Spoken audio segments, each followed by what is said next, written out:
ഈ 3 ഐറ്റം ഉണ്ടെങ്കിൽ നമുക്ക് സിമ്പിളായിട്ട് ക്രോഷേ പഠിക്കാൻ പറ്റും കേട്ടോ. നമ്മുടെ യാൺ, സിസർ, ഇതാ ഇതുപോലൊരു hook. So welcome to my crochet learning series day 5.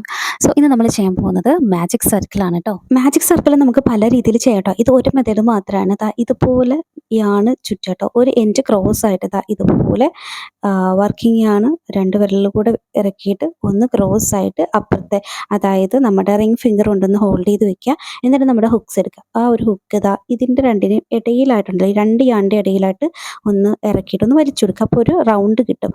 ആ ഒരു സർക്കിളിനകത്തേക്ക് നമ്മുടെ ഹുക്ക് ഒന്ന് ഇറക്കി കൊടുക്കുക കേട്ടോ, കയറ്റുക. അപ്പോഴേക്ക് ഇതാ നമ്മുടെ റിംഗ് ഫിംഗറിൻ്റെ അവിടുത്തെ ആ ഒരു യാണ് നമുക്ക് ജസ്റ്റ് ഒന്ന് റിലീസ് ആക്കി കൊടുക്കുക. ഇത് നിങ്ങൾക്ക് മനസ്സിലാക്കാൻ വേണ്ടിയാണ് റിലീസ് ആക്കിയത്. റിലീസ് ആക്കിയില്ലെങ്കിലും കുഴപ്പമില്ല, നമുക്ക് ചെയ്യാൻ പറ്റും കേട്ടോ. അപ്പോൾ എന്തായാലും നിങ്ങൾ റിലീസ് ആക്കി ഇതുപോലെ ചെയ്താൽ മതി. എന്നിട്ട് നമ്മുടെ ലെഫ്റ്റ് ഹാൻഡ് ഒന്ന് ഇതുപോലെ ഒന്ന് ട്വിസ്റ്റ് ചെയ്ത് കൊടുക്കുക കേട്ടോ. അപ്പോഴേക്ക് നമുക്ക് ഓൾറെഡി എന്ത് ചെയ്യുന്നറിയാമോ, താഴെ ഒരു സർക്കിൾ കിട്ടും.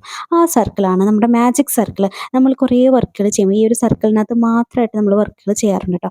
അപ്പോൾ ഞാൻ ഈ ഒരു സർക്കിൾ അഴിഞ്ഞു പോകാണ്ടിരിക്കാനായിട്ട് ജസ്റ്റ് ഒന്ന് കെട്ട് ഇടുന്നുണ്ട്. ഈ ഒരു കെട്ടൊക്കെ എങ്ങനെയാണ് ഇടുന്നതെന്നൊക്കെ ഞാൻ നെക്സ്റ്റ് വീഡിയോയിൽ പറഞ്ഞു തരാം കേട്ടോ, അല്ലെങ്കിൽ കമ്മിങ് വീഡിയോസിൽ പറഞ്ഞു തരാം. സോ അതൊന്ന് ജസ്റ്റ് ഒന്ന് സെക്യൂർ ചെയ്ത് വെക്കുകയാണേ. മേ ബി ഈ വീഡിയോ ആണെന്ന് നിങ്ങൾക്ക് പലർക്കും ക്രോഷേ നന്നായിട്ട് ചെയ്യാൻ അറിയായിരിക്കും കേട്ടോ. ഞാൻ ഒരു ബിഗിനറാണ്, ഞാനിപ്പോൾ പഠിച്ചുകൊണ്ടിരിക്കുകയാണ്. നിങ്ങളുടെ ഒപ്പം പഠിക്കാനാണ് എനിക്കിഷ്ടം.